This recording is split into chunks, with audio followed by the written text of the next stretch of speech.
So I'm back and I'm going to be bringing y'all a what if video today. And it's going to be what if CP3 signs with the San Antonio Spurs. But before we get any further into this video, if you haven't yet, leave a like, comment, and subscribe for more what if videos.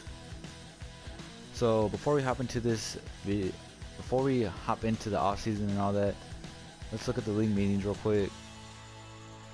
I'm just going to reject all of them. But for this to work, for Chris Paul to come to the Spurs, we gotta get rid of at least some of these contracts, man. Like, you got Kawhi, Aldridge, Gasol, Parker, and Danny Green all making money. So let's just go right here to rookie signings. I'm gonna skip over the draft. Whoever they draft is who they draft.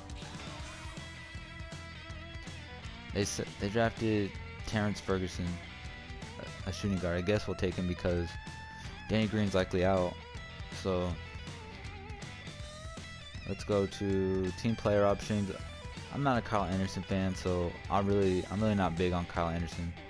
Gasol is about to get shipped out. Devin declined his, and then Lee accepted.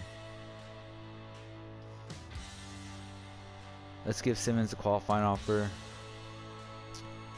My free agents, he wants to test. Ginobili wants to come back for one more year. I'll give you the minimum. Simmons, I'll give you the minimum. And then, yeah. So let's go to trade finder. We got to ship Gasol out and Danny Green out. Just have enough to make an offer on Chris Paul.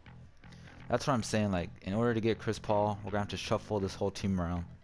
But to be honest, I wouldn't mind shipping Gasol out. But Danny Green, I'm a Danny Green fan. I know some Spurs dislike him. But to me, he's a good defender. And he can hit the three. He's a good D and 3 player, 3 and D player. But it's what has to be done in this video in order to get Chris Paul. Like, I just need some players that aren't making any money. So I guess I'll do this trade, and then we'll just ship a Sheik right back out. Trade a Sheik, and I know we're gonna have to trade someone else. Let's just trade a Sheik for now, and I'll just take a second round pick from the Rockets. And let's see what kind of money we're working with right now. We're working with roughly 30 million, so I might have to ship TJ McConnell back out.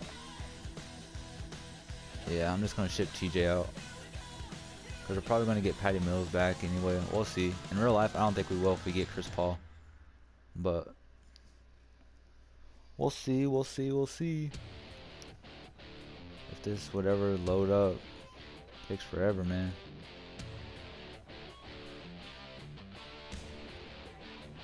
Any day now.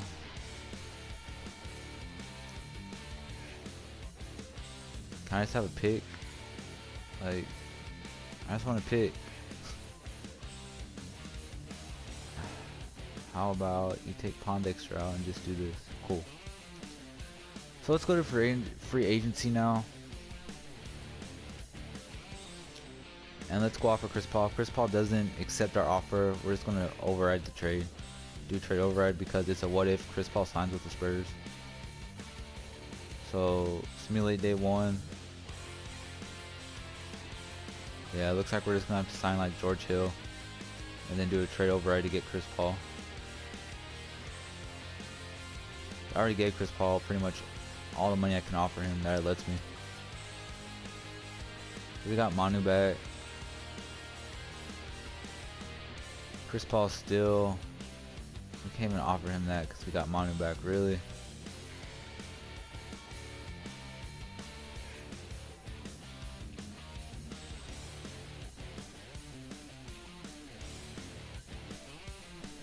I guess we're just going to do the trade override real quick. Y'all can watch me do it real quick. Let's just go to options. My league settings. Trade override on real quick.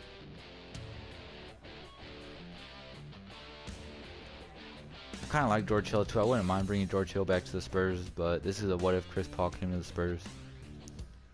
So we got Chris Paul. I'm just going to go turn it right back off real quick.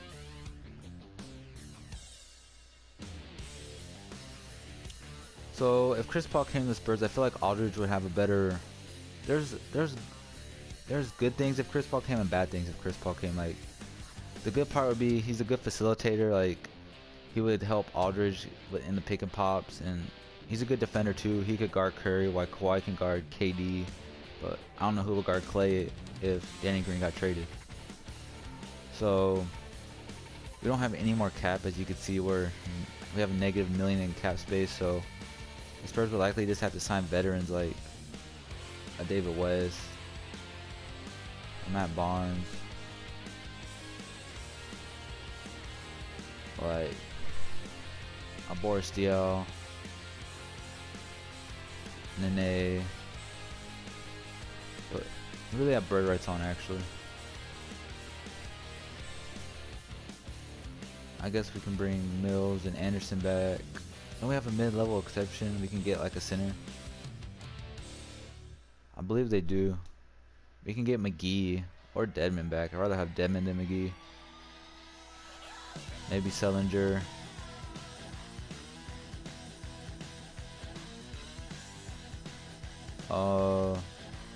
Fuck Pachulia. Fuck him.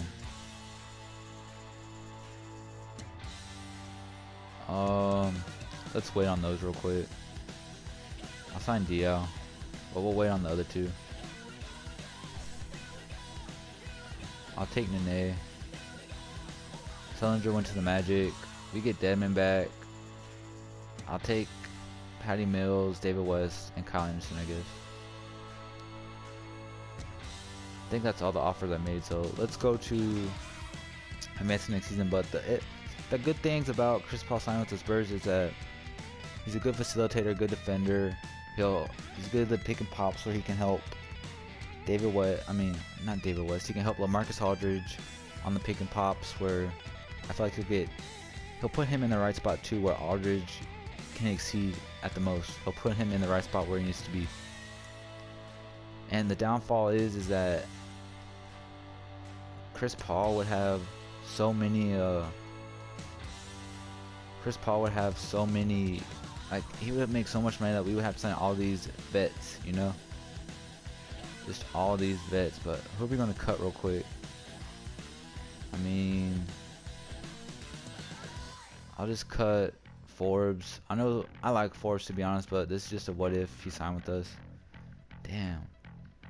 I'll cut David West. He was being a dick in real life to the Spurs. So that's going to be it for now. And I'm going to advance to the next season. And I will see y'all at the end of the season of what Chris Paul and the Spurs could likely happen. So we're here at the end of the season. As you can see, the Spurs finished 51-31 with Chris Paul. I feel like, well, in real life, that's a step back from what they did last year because they had 60 wins. But here's the player stats. It's not the player stats. I don't know where I was going. But here's the player stats. Kawhi Leonard averaged 24, 7, and 4. And Chris Paul only averaged 15 points and 7 assists. And Aldridge averaged 15 points and 7 rebounds. See, if Chris Paul was to do that in real life, that would make me really mad for how much he's making, and Aldridge too.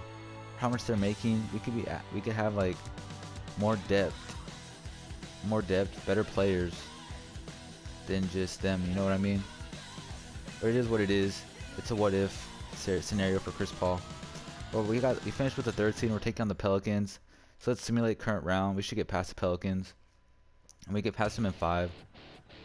In the closeout game, Chris Paul had 14, 4, and 8, and Aldridge had 21 and 7. And let's see, against the Lakers, we won game 1. Kawhi had 31. Chris Paul, where are you at? Nowhere to be found. 5 points, really? You make 31 million, you're averaging 5 points. Game 2 we win. Chris Paul with another no-show with 8 points, but he had 12 assists, 3 for 12. Like, that's unacceptable. We're about to sweep the Lakers, and Chris Paul, have you showed up yet? 23 points and 7 assists. When we swept the Lakers in the closeout game, Chris Paul had 22 and Aldridge had 22. So they're finally stepping up their games, taking on the Warriors. We won game 1.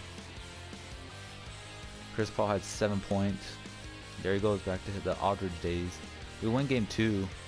Kawhi with 42 points. God damn. Chris Paul with 6, 7, and 8. God.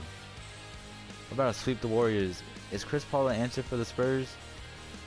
Is Chris Paul the answer for the Spurs? Is Chris Paul the answer? Was Chris Paul the answer for the Spurs? We lose game 1 of the Cavs in the finals. We win game 2.